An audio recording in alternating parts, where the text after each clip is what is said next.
Well, let's put some of those questions to Donald Rothwell, who is a Professor of International Maritime Law at the Australia National University. Professor, thank you very much for joining us live from Canberra. There are so many questions here, but one point that keeps coming up from some of the survivor reports is that they were told by crew members to stay put. Under what circumstances would that advice be given, in your opinion?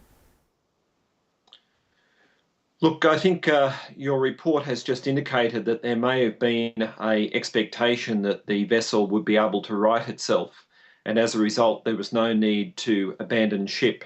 But as it's also been indicated, once the vessel started to list, it reaches a point of no return. So it may well be that the safety procedures on board the ferry initially would have indicated that the passengers should have stayed put. And of course, a sudden shifting of the passengers from one side of the vessel to the other could have contributed to further listing.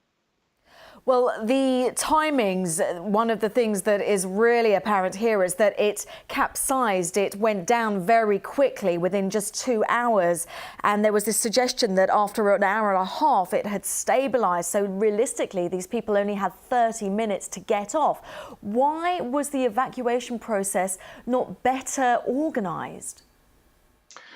Look, I think that's obviously something that's going to come out in any subsequent inquiries conducted into this matter.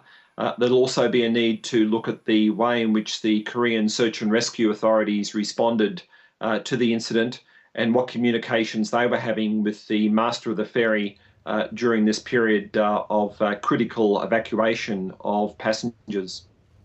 Professor Rothwell, this question of the captain being the last to leave a sinking ship, once again we're getting reports echoing slightly the Costa Concordia that listed off the Italian coast that the captain was potentially one of the first to evacuate. What is going on here? Look, I think the maritime tradition of captains being the last to evacuate a ship is one that we're all very familiar with. Obviously, under certain circumstances, captains may evacuate sooner rather than later. But once again, this will be a matter that will no doubt be subject to inquiry, not only by the shipping company concerned, but also by the Korean maritime authorities. So the investigators certainly have their work cut out. But for the time being, Professor Donald Rothwell from the Australia National University, we do value your expertise. Thank you. You're welcome.